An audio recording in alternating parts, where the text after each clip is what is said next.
Hey there, adventurers. I'm Lauren, and I thought it would be fun to look really closely with you at this amazing medieval stone slab that I saw at the Walters Art Museum in Baltimore. I walked into the room where it's on display, and my eyes immediately gravitated toward it. I couldn't help but spend a long time staring at this incredible stone slab.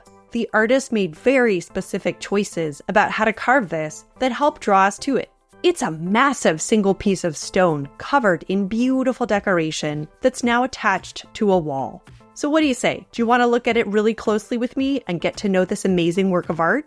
Looking closely can be an incredible experience and skill. Once you get the hang of it, you can use it on anything you see around you, not just art. Let's dive in. This slab dates to some time between the 13th and 16th century, and it was made by an Armenian artist. And guess what? It weighs more than 750 pounds and it's almost 5 feet tall. The way it hangs in the museum, though, I had to look up to it to see everything. I couldn't take my eyes off of it. Just like I did when I was in the museum, I want you to spend some time just looking at the slab. If you can, pause for a moment and really take it in. Even 30 seconds can help. And if you feel like it, try sketching what you see. Okay, now that you've had a chance to look, let's explore together. First off, notice how the top portion isn't flat. It almost looks like two steps because of how those two sections project toward us. And do you see the cool designs? There are braids and swirling designs that almost seem to move across the stone. I love how the decoration of those two horizontal sections is actually different. The top one has the braid, and the panel below has an intertwined motif. Now, a motif is a decorative pattern or design.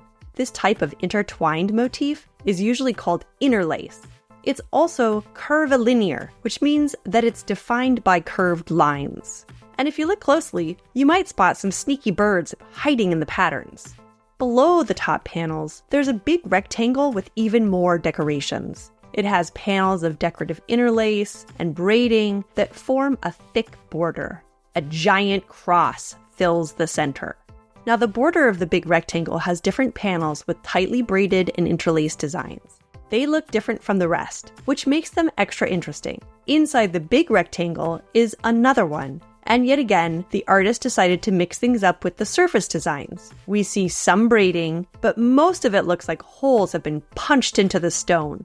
Adding to this amazing design, you'll notice that parts of the stone seem raised, while others seem to go back in space or recede.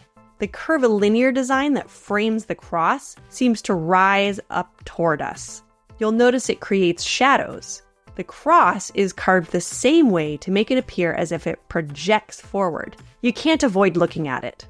This entire slab is carved in relief, which means that the forms and designs were cut into the flat surface of the stone. Though some areas look raised, the artist chiseled or gouged out the stone behind it, and this makes the design stick out from the background.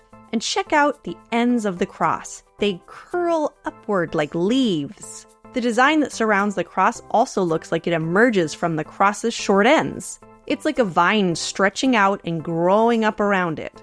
That vine also has what looks like leaves or tendrils. I also see more birds above the cross. The artist found creative ways to fill spaces with vegetation and birds. Do you see anything else? I'd love to know what pops out to you too. It makes sense to me that the cross would be the focus of this slab because this is a Khachkar, which literally means cross stone, and there are many of them. Beginning in the 9th century, they became really popular in Armenia.